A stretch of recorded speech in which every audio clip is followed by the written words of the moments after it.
everyone. I hope you all are doing well and have started studying regularly. आज हम अपनी NCERT book का पाठ 11 वस्त्र एवं परिधान के लिए डिज़ाइन शुरू करेंगे। किसी भी डिज़ाइन का मुख्य उद्देश्य वस्तु को सुंदर बनाने के साथ उसे उपयोग के लिए उपयुक्त बनाना होता है। जैसे कि स्कूल यूनिफॉर्म का डिज़ाइन इस प्रकार बनाया जाता है जिसमें हम पीटी के पीरियड में एक्सरसाइज कर सकें, लाइब्रेरी पीरियड में बुक्स ढूंढने के लिए आराम से चल सकें तथा पढ़ते हुए हम कंफर्टेबली अपना काम कर सकें। स्कूल में हम बहुत फ्रिल वाले डिज़ाइन की यूनिफॉर्म पहनेंगे तो वह सुंदर तो लगेगी, परंतु हमारा स्कूल आने का उद्देश्य पूरा नहीं कर पाएगी।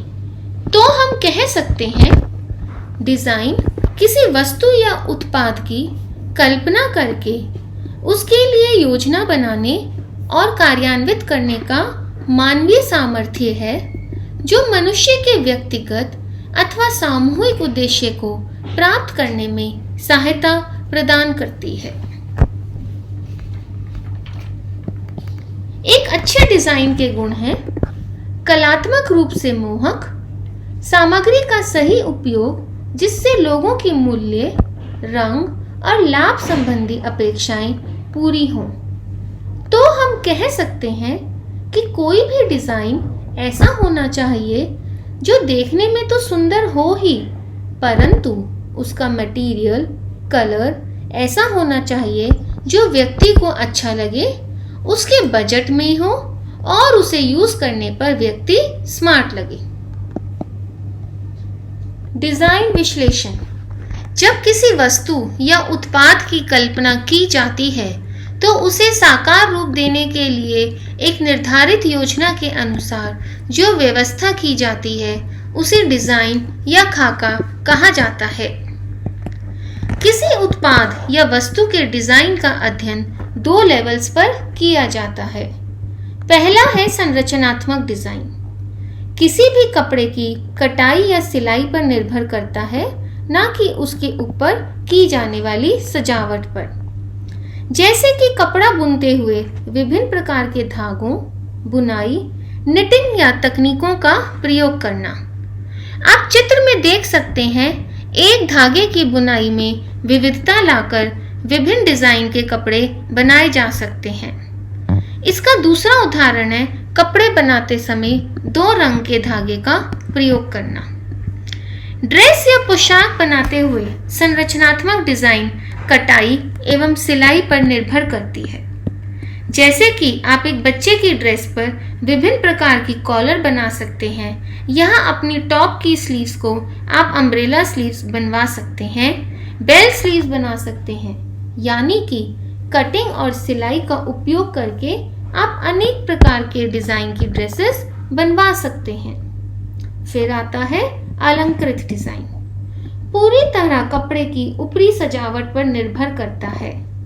वस्त्र बनाते समय आप उसको टाई एंड डाई, बाटिक इस्तेमाल करके ऊपरी सजावट बढ़ा सकते हो या उस पर कढ़ाई के छोटे छोटे फूल बना दें। ड्रेस बनाते समय हम उस पर सुंदर बटन लगाकर, फ्रिल या फैंसी लेसेस लगाकर उस पर अलंकृत डिज़ाइन बना सकते हैं। अब हम समझ गए हैं कि डिज़ाइन का अर्थ क्या है। तो बच्चों अब हम पढ़ेंगे कि एक अच्छा डिज़ाइन कैसे बनाया जाता है। डिज़ाइन के 2 मुख्य कारक हैं तत्व एवं सिद्धांत। तत्व 4 प्रकार के होते हैं: रंग, बुनावट, रेखा, आकृति। सिद्धांत 5 प्रकार के: सामंजस्य, संतुलन, आवर्तन, अनुपात एवं महत्व। तो सबसे पहले तत्वों के बारे में पढ़ते हैं और उसमें हम सबसे पहले पढ़ेंगे रंग। हमारे चारों ओर रंग कई रूपों में है। ये सबसे महत्वपूर्ण पहलुओं में से एक है। रंग को प्रकाश किरण के किसी वस्तु की सतह से टकराकर परावर्तन यानी रिफ्लेक्शन होने के रूप में परिभाषित किया जा सकता है। पहले हम समझेंगे कि कैसे हम किसी वस्तु का रंग पहचानते हैं। आप सबको पता है कि सूर्य किरणें यूवी रेज, इंफ्रारेड रेज तथा 7 दृश्य रंगों से बनी हैं। बच्चों, होता क्या है? जब सूर्य की किरणें किसी वस्तु पर पड़ती हैं, उदाहरण के लिए हम सेब ले लेते हैं, तो कुछ किरणें तो सेब एब्जॉर्ब कर लेगा और कुछ किरणें सेब रिफ्लेक्ट करेगा, यानी कि कुछ किरणें सेब से टकराकर हमारी आंखों पर पड़ती हैं। इसके बाद जैसे ही ये किरणें आंखों के दृष्टिपटल यानी रेटिना से टकराएंगी, वे आंखों की नर्व सेल्स को उत्तेजित करेगा, जो हमारे मस्तिष्क को संदेश भेजती है, जिससे एक विशेष एहसास उत्पन्न होता है और हम रंग देख पाते हैं और बता पाते हैं कि सेब लाल रंग का है। अब जानते हैं कि हमारे मस्तिष्क ने ये कैसे डिसाइड किया कि सेब का रंग लाल है। आप सब जानते हैं कि सूर्य की किरणों में 7 रंग होते हैं, जिन्हें हम विबग्योर के नाम से याद रखते हैं। सेब हमें लाल इसलिए दिखाई देता है क्योंकि सेब ने लाल रंग की किरणों को रिफ्लेक्ट किया और बाकी सारे रंग की किरणों को एब्जॉर्ब कर लिया। कोई भी रंग जो हमारे मस्तिष्क द्वारा अवलोकित किया जाता है, वह प्रकाश करता है। जब वह प्रकाश स्रोत की विशिष्ट वेवलेंथ के कॉम्बिनेशन पर निर्भर करता है। जब प्रकाश की सभी किरणें रिफ्लेक्ट होती हैं, तो वस्तु सफेद दिखाई पड़ती है, और जब कोई भी किरण रिफ्लेक्ट नहीं होती, तो वस्तु काली दिखाई पड़ती है। अब जानते हैं रंगों का परिधान में महत्व। वस्त्र में सर्वप्रथम रंग ही हमारा ध्यान अपनी ओर आकर्षित करते हैं। रंगों से वस्त्रों में सुंदरता का समावेश होता है। रंगों के विभिन्न प्रयोग व्यक्तियों के आकार, प्रकार, संवेगों को प्रभावित करते हैं। रंगों का सुंदर उपयोग व्यक्तित्व को निखारता है। रंग मन को शांति, आनंद या उदासी प्रदान करते हैं। कुछ रंग उल्लास में होते हैं, तो कुछ रंगों से घबराहट महसूस होती है। रंग किसी भी व्यक्ति की रुचियां तथा व्यक्तित्व अभिव्यक्त करते हैं। वस्त्रों में रंगों की उचित प्रयोग से आत्मविश्वास की भावना आती है। रंगों से वस्तु का आकार प्रभावित होता है। पोशाक रचना में भी शारीरिक दोषों को छिपाने में रंगों का बड़ा महत्व है।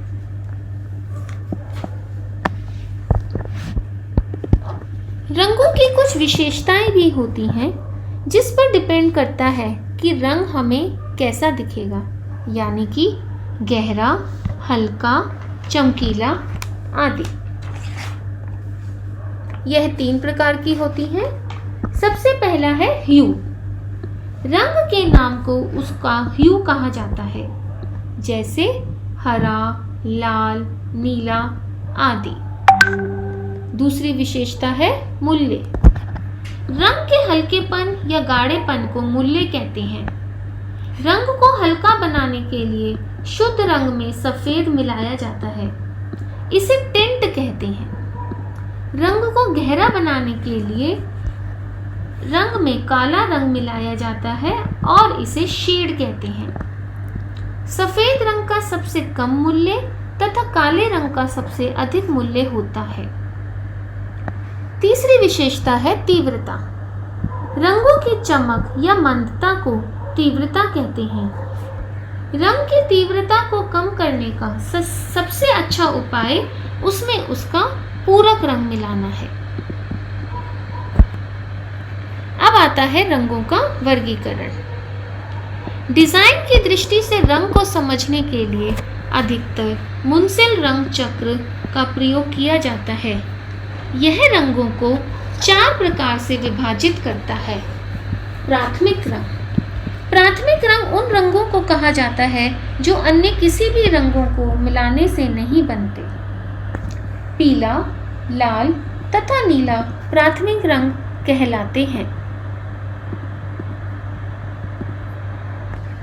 द्वितीयक रंग, दो प्राथमिक रंगों को समान मात्रा में मिलाकर बनाए जाने वाले रंग द्वितीयक रंग कहलाते हैं।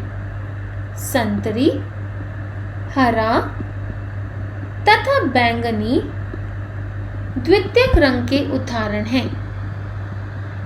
तृतीयक रंग, यह रंग चक्र के निकटवर्ती प्राथमिक रंग और उसके पास के द्वितीय रंग को मिलाकर बनाए जाते हैं। तृतीयक रंग 6 प्रकार के होते हैं। इन रंगों के अतिरिक्त कुछ ऐसे रंग होते हैं जिन्हें अवर्णक रंग कहते हैं, यानी कि बिना रंग के रंग, जैसे कि उदासीन रंग, सफेद, काला, ग्रे तथा मेटालिक।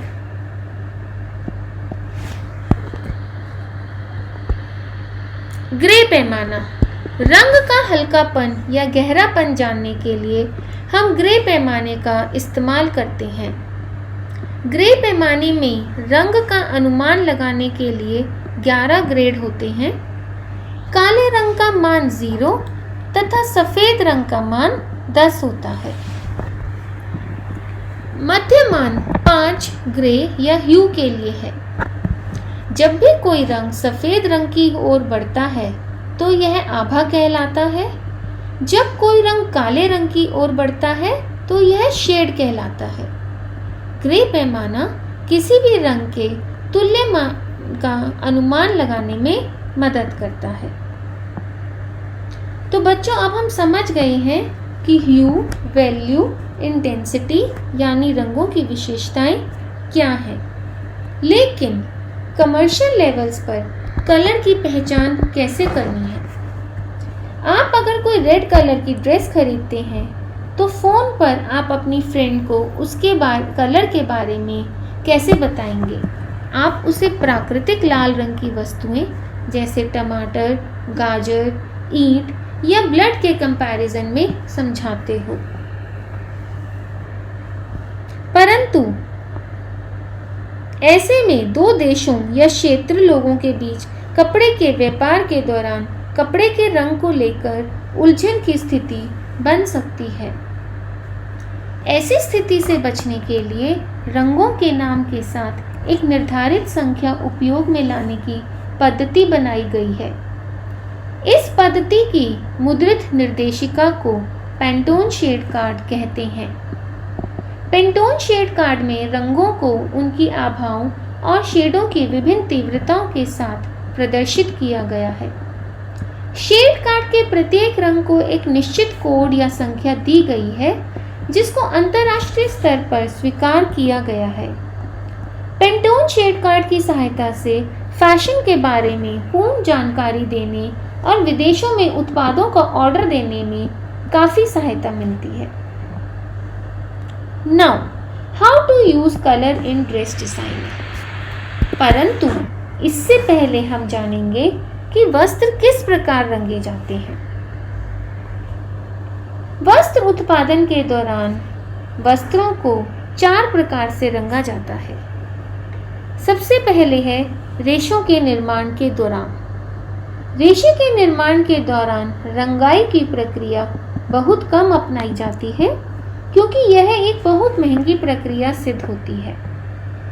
दूसरा तरीका है धागे के निर्माण के दौरान।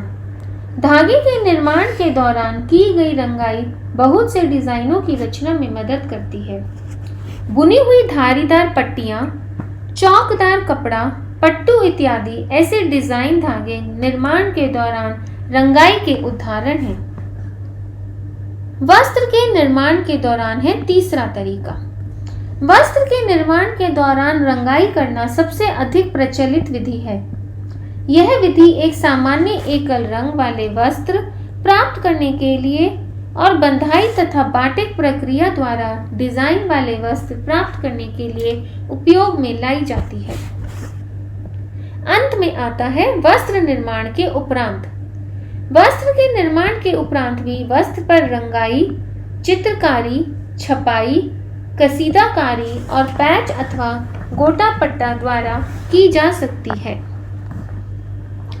आइए अब हम बहुत ही इंटरेस्टिंग टॉपिक पढ़ेंगे, यानी कि रंगों का इस्तेमाल ड्रेस डिजाइनिंग में कैसे कर सकते हैं। कुछ ऐसी मूलभूत रंग योजनाएं हैं जिनका उपयोग रंगों के संयोजन के लिए मार्गदर्शन के रूप में किया जाता है। विभिन्न रंग योजनाओं का अध्ययन दो समूहों में किया जाता है। पहला संबंधित योजनाएं, दूसरा विषम योजनाएं। आइए हम विस्तार से संबंधित योजनाएं पढ़ना शुरू करते हैं। संबंधित रंग योजनाओं में कम से कम एक रंग सामान्य होता है। यह रंग योजनाएं सबसे पहले है एक वर्णी रंग योजना। एक ही रंग को आधार लेकर उसके मान और तीव्रता में विविधता की जा सकती है। जैसा कि आप चित्र में देख रहे हैं, इस ड्रेस में ब्लू कलर की इंटेंसिटी और वैल्यू को चेंज करके ड्रेस डिजाइन की गई है। दूसरी योजना अवर्णी रंग योजना। केवल उदासीन रंगों जैसे कि काले और सफेद रंग का अलग अलग मान और तीव्रता में उपयोग किया जाता है। विशिष्टतापूर्ण उदासीन रंग योजना। एक सामान्य रंग और एक उदासीन रंग का उपयोग किया जाता है। चित्र में आप देख रहे हैं, एक येलो कलर के स्कार्फ के साथ black and white dress use की जा रही है। फिर आती है अनुरूप रंग योजना। रंग चक्र के 2 या 3 निकटवर्ती रंगों का उपयोग किया जाता है। अब हम पढ़ेंगे विषम रंग योजनाएं। सबसे पहले पूरक रंग योजना। उन 2 रंगों का उपयोग किया जाता है जो रंग चक्र में एक दूसरे के ठीक सामने होते हैं, जैसे लाल और हरा, पीला और बैंगनी, नीला और नारंगी। आप चित्र के द्वारा समझ सकते हैं इस योजना को। मॉडल ने पूरक रंग में पीला और बैंगनी पहना हुआ है, दूसरी मॉडल ने नारंगी और नीला रंग। आइए अब पढ़ते हैं दोहरा पूरक रंग योजना। रंग चक्र पर किन्हीं 2 प्रधान रंगों के साथ उनकी विपरीत स्थिति वाले 2 रंगों का प्रयोग किया जाता है। विभाजित पूरक रंग योजना। किसी एक रंग के साथ उसके सामने वाले रंग को छोड़कर, जैसे कि आप कलर व्हील में देखें, नीले रंग के ऑपोजिट रंग को छोड़कर उसके आसपास के रंगों का प्रयोग किया जाता है।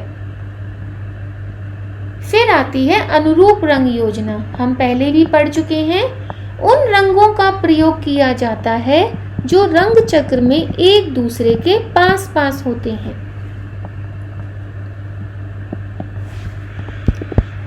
ऋणात्मक रंग योजना। ऐसे 3 रंगों को लिया जाता है जो रंग चक्र पर एक दूसरे से समान दूरी पर हों, जैसे हरा, बैंगनी और नारंगी। अब हम पढ़ेंगे संरचना अथवा बुनावट। बुनावट वस्त्र की स्पर्श तथा देखने की गुणवत्ता को दर्शाती है। किसी वस्त्र की बुनावट को 3 रूप में बता सकते हैं। वह देखने में कैसा लगता है, उसकी प्रकृति कैसी है, वह छूने पर कैसा लगता है। कपड़े की बुनावट 5 कारकों पर निर्भर करती है। रेशों का प्रकार। कपड़े की बुनावट रेशे का प्रकार अर्थात वह प्राकृतिक रूप से निर्मित है या कृत्रिम रूप से। रेशों की लंबाई, उत्कृष्टता और इसके पृष्ठीय गुणों पर निर्भर करती है। दूसरा कारक है धागे के प्रसंस्करण की विधि तथा धागे का प्रकार। कपड़े के निर्माण में प्रयोग किए गए धागों के प्रसंस्करण की विधि, प्रसंस्करण के दौरान धागे को दिए जाने वाले घुमाव का प्रकार, जैसे कि मर्सराइजेशन से सूती धागे की चमक बढ़ जाती है। तीसरा कारक है वस्त्र निर्माण की तकनीक। वस्त्र की बनावट, उस बुनने का प्रकार, धागों की सघनता, बुनाई, नमदा बनाना, गूंथना, लेस या जाली बनाना इत्यादि पर भी निर्भर करता है। इसका मतलब है कि वस्त्र को किस प्रकार से बुनाई की गई है। जैसे बास्केट वीव में एक जालीदार कपड़े का इफेक्ट आता है, ट्विल वीव में कपड़े में लहरिया इफेक्ट आता है। वस्त्र सज्जा, वस्त्र की बुनावट, उस पर की जाने वाली सज्जा, जैसे कि कड़ा करना मतलब कि मांड लगाना, इस्त्री करना, कैलेंडरिंग या टैटरिंग इत्यादि से भी प्रभावित होती है। सतह की सजावट, गुच्छे से सजाना, मखमली मुद्रण, एम्ब्रॉयडरी और सिलाई का डिजाइन भी कपड़े की बुनावट को प्रभावित करता है। कपड़ों में मुख्यतः 3 प्रकार की संरचनाएं मिलती हैं। खुरदरा और मोटा कपड़ा। खुरदरा और मोटा कपड़ा आकार को बड़ा दिखाता है, शरीर की रेखाओं को छुपा देता है तथा ठंड के मौसम में पहने जाते हैं। दूसरी प्रकार है मध्यम और नरम कपड़ा। शरीर की रेखाओं को उभारता है। अधिकतर इस संरचना वाले कपड़ों का प्रयोग किया जाता है। तीसरा, पतला, मुलायम और चमकदार कपड़ा। प्रकाश परावर्तित होता है जिससे आकार बढ़ने का आभास होता है। फीकी सतह वाले वस्त्र प्रकाश का अवशोषण करते हैं तथा आकार के कम होने का आभास देते हैं। बुनावट के उद्देश्य: पोशाक के प्रति रुचि उत्पन्न करना, पहनने वाले व्यक्ति के वांछित लक्षणों को उभारना, सही संरचना वाले वस्त्रों के चयन द्वारा शारीरिक बनावट के विभिन्न दोषों को छुपाना। वस्त्रों में बुनावट चयन करते समय ध्यान रखने योग्य बातें: वस्त्र के डिजाइन में सुमेल प्राप्त करने के लिए उपयोग में लाई जाने वाली विभिन्न प्रकार की बुनावटों में परस्पर अनुकूल संबंध होना चाहिए। पोशाक की बनावट शारीरिक आकार, निजी गुण, वेशभूषा की रूपरेखा या आकार तथा अवसर के अनुसार होना चाहिए। वस्त्रों की बनावट के आधार पर चयन पहनने वाले व्यक्ति की शारीरिक बनावट, मौसम तथा अवसर पर निर्भर करता है। अब हम पढ़ेंगे रेखाएं।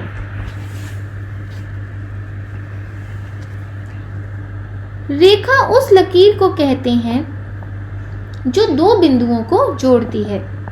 रेखा और आकार ऐसे 2 तत्व हैं जिनके उचित इस्तेमाल से किसी भी डिजाइन को क्रिएट किया जा सकता है। हर एक वस्तु या वस्त्र पर जो भी सजावट की जाती है विभिन्न प्रकार की रेखाओं और आकारों का ही परिणाम होता है। आइए अब हम वस्त्रों की रचना में रेखाओं का महत्व पढ़ें। विभिन्न सिलाई की रेखाओं जैसे कंधे की रेखा, बाजू की रेखा, गले की कॉलर कफ से बनी रेखा से ही आकार बनते हैं। रेखाएं गति प्रदान करते हैं। शरीर की लंबाई या चौड़ाई को कम या अधिक किया जा सकता है। रेखाओं के उचित प्रयोग से शारीरिक बनावट में दोषों को छिपाकर व्यक्तित्व को अधिक प्रभावशाली बना सकते हैं। वस्त्रों को खूबसूरत बनाने के लिए एक बहुत ही सशक्त माध्यम है।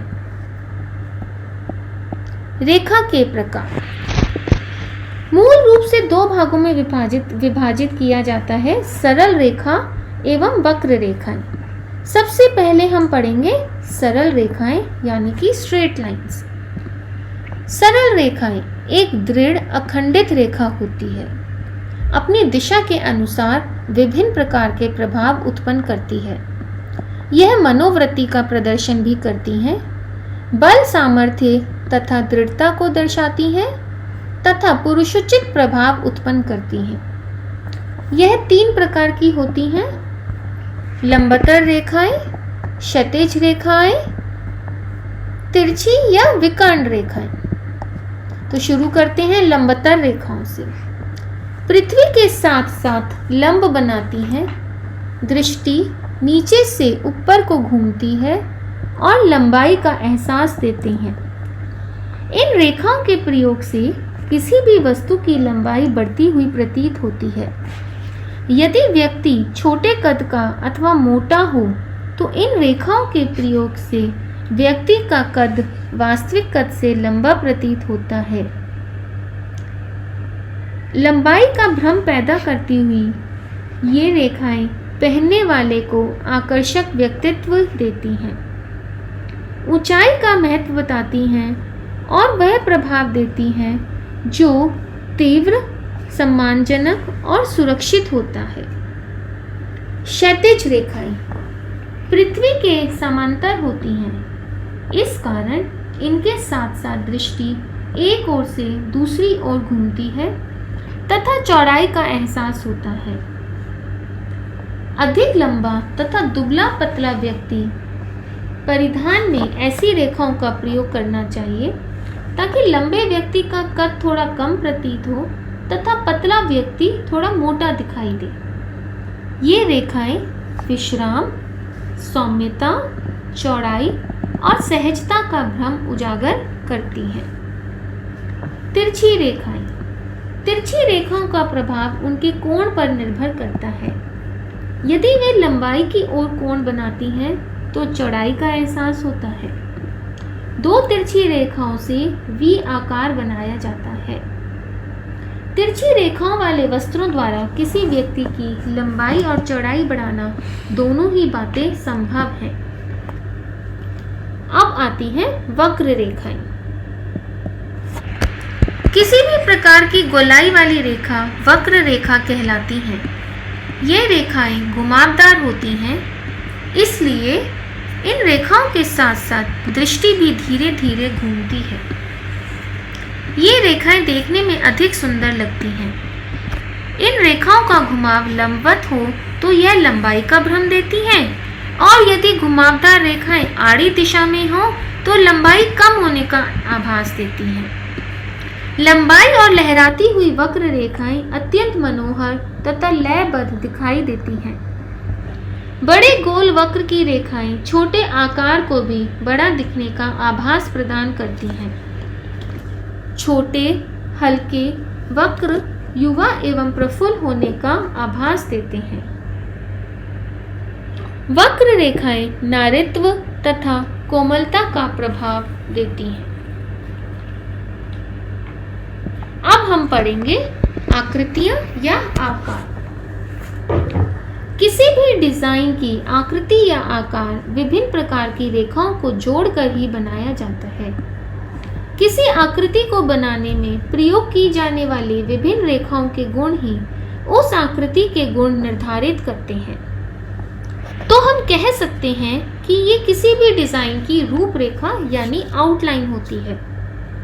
जब हम किसी वस्तु का वर्णन 2D फॉर्म में करते हैं यानी कि उस वस्तु को एक कागज पर ड्रॉ करके पढ़ते हैं तो हम उसे आकृति कहते हैं।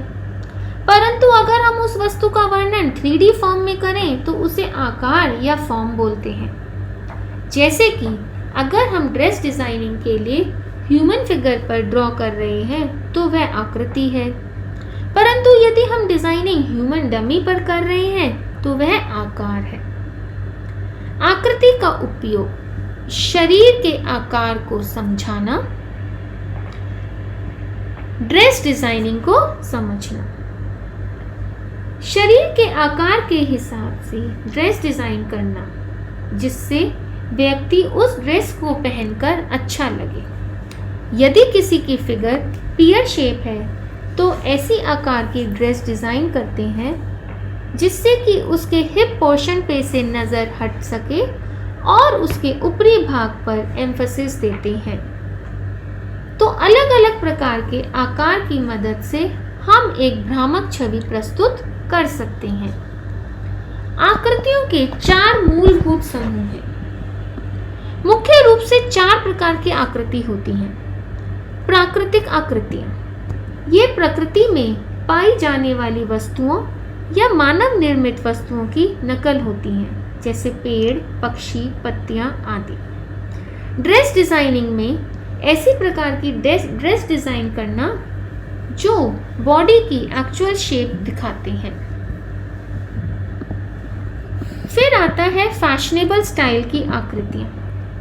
प्राकृतिक वस्तुओं को संशोधित मतलब मॉडिफाई करके बनाई जाती हैं, जैसे सन की शेप को मॉडिफाई करना, गाउन के बेसिक स्टाइल से डिफरेंट स्टाइल्स क्रिएट करना। ज्यामितीय आकृतियां स्केल, प्रकार यानी कंपास आदि मापक उपकरणों से बनाई जाती हैं। अमूर्त आकृतियां कोई रूप नहीं होता, अर्थात किसी विशेष वस्तु को नहीं दर्शाता। इसके अलावा हर व्यक्ति के लिए इन आकृतियों का अर्थ अलग होता है। अंत में आता है पैटर्न। यह 2 या 3 कला के तत्वों को मिलाकर बनाया जाता है। एक या एक से अधिक प्रकार की आकृतियों के समूह को क्रमबद्ध शैली में समूहित करने पर जो प्रतिरूप प्राप्त होता है उसे पैटर्न कहते हैं। पैटर्न में भी आकृतियों का समूहन प्राकृतिक, रूढ़ शैली, ज्यामितीय अथवा अमूर्त रूप से किया जा सकता है। तो ये थे हमारे डिजाइन के मुख्य तत्व। डिजाइन के सिद्धांत हम नेक्स्ट वीडियो में समझेंगे। तब तक के लिए good bye and stay safe. But don't forget to like the video and subscribe to my channel. Bye.